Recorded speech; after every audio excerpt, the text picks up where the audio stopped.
Hello, very good day to you. Welcome to your latest Met Office 10-day trend. Now, so far this summer, it has been a little disappointing perhaps, and if you're hoping for something a bit warmer, I do have some good news coming up.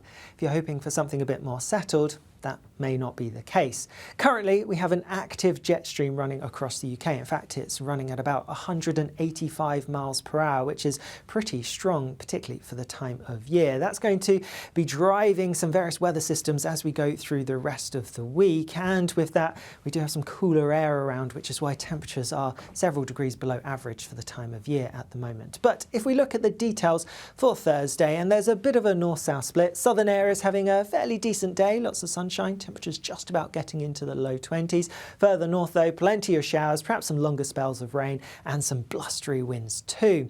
As we go overnight, Thursday night into Friday, we continue to see some showery rain across northern parts, and then our attention is turning to a waving feature just to the west-southwest of us that is going to push its way eastwards as we go into Friday across southern parts in particular. Now, there is a bit of uncertainty with this feature. There often is when it comes to waving fronts, and as a result, we're not quite sure exactly where this rain is going to be sitting when it comes to Friday. It could be a bit further north. Previous model runs want the rain a little bit further north than what is showing behind me, so just bear in mind that it could be a bit wetter than this suggests across central southern parts of the UK. Further north and across Scotland, Northern Ireland, perhaps the far north of England, again some showers and something a bit drier, perhaps brighter in between these two systems, but exactly where these boundaries are, there is some uncertainty. Still though, worth noting, temperatures a few degrees below average for the time of year, 21, perhaps 22 Celsius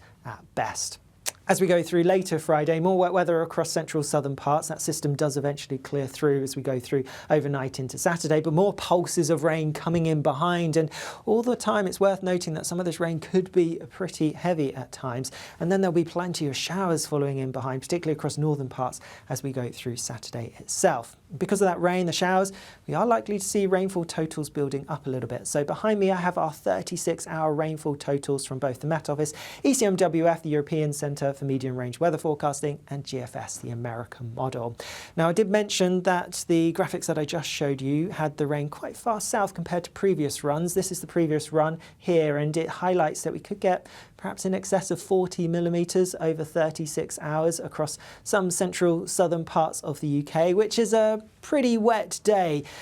We don't have any warnings at the moment. We may need to issue some. It's just nonetheless, it could cause some problems, and it is going to be fairly wet. ECMWF is a bit more widespread in terms of the rainfall and doesn't have quite the high totals across central southern parts, has some high totals instead across parts of Northern Ireland, so there is some uncertainty. But worth noting that GFS is in fairly good agreement with the Met Office model, albeit it doesn't have quite as high totals, but that's what you would expect because its resolution isn't as high across the UK.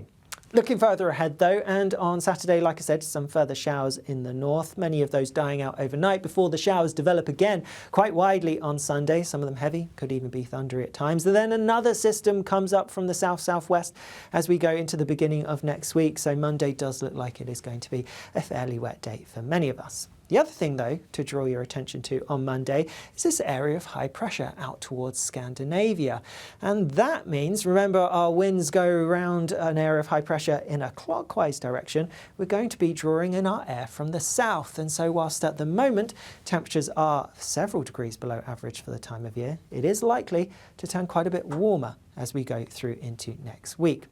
We can see that to some extent if we look at the most likely weather regimes and these probabilities in this chart behind me here. So the dark blues show that positive NAO is most likely at the moment, which goes in line with those unsettled conditions that I showed you as we go through the end of the week and into the weekend as well. But then this brighter red is showing that a Scandinavian high is most likely as we head towards the middle part of next week. Now, Scandinavian highs can influence the UK quite highly and bring some settled weather, but at the moment it looks like that high is going to be shifted just that little bit too far to the east. So whilst we may see that warmer air coming in from the south, it doesn't necessarily mean our weather's going to turn particularly settled. But another way to look at this is if we look at our meridional trends And remember, meridionals, whether our air is going to be coming from the north or from the south.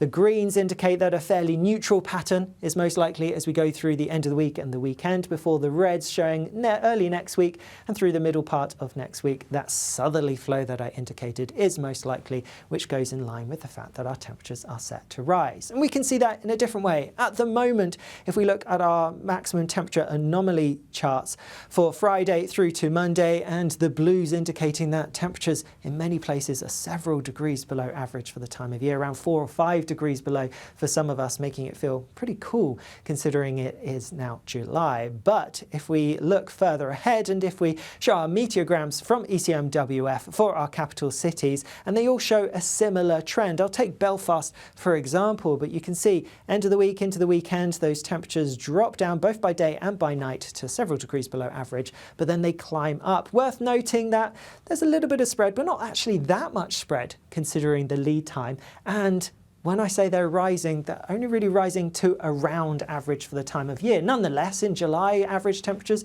they're fairly high, and so it is going to feel pretty warm or even possibly hot at times in any sunshine. But the main thing to draw from this, though, is it is likely to turn significantly warmer than it has been, a good rise of around 4 or 5 degrees perhaps for some of us. Like I said, though, even though the Scandinavian high is likely to bring some warmer air to us, it doesn't mean it's going to be particularly dry. In fact, if we look at the rainfall anomaly chart from ECMWF, and the greens indicating that for next week from the 8th to the 15th, we are likely to have slightly wetter than average conditions. More rain coming in from the southwest, because although there is a high out towards Scandinavia, it's likely to be just that little bit too far to the east to block the wet weather from coming in. We can also see that if we look at our probabilistic pressure trends, and here the blues are suggesting lower pressure more likely, which is what we'd expect as we go, or what it's in line with everything that I've just shown you as we go through into the beginning of next week. One positive that we can draw from this, I said that the Scandinavian high might not allow for some drier weather to become more established, but it may. And there are signs that, well, the best I've got really is the fact that as we head towards the middle end of next week, the greens showing a neutral pattern. So it just may not be quite as unsettled, or it's not as likely to be as unsettled as over the end of this week and over the weekend. So it could still be quite changeable, and there is likely to be some rain at times, but there's no guarantee. There could be something a bit drier. But even if that does develop, we're more likely to see the unsettled weather returning as we go towards the following weekend. So if we do get anything a little bit dry developing, it doesn't look like it will last particularly long. And we can see that again if we look at our zonal trends. Remember, this is from west to east or east to west, and we have our westerly flow bringing in those systems from the Atlantic dominating as we go through the weekend. But middle part of next week, something a little bit more neutral, so there could be some drier interludes before then the westerlies likely to return as we go towards the end of next week. So a fair bit of uncertainty. I'm confident that we are going to see a rise in our temperatures. Just how settled or drier it's going to be, that I'm not so sure. There could still be a fair bit of rain around as we go through the next 10 days or so. It's worth also bearing in mind that at this time of year, hurricane season, obviously Hurricane Beryl causing a lot of problems the other side of the Atlantic. This does increase uncertainty when you look more than 7 days ahead. Bye-bye.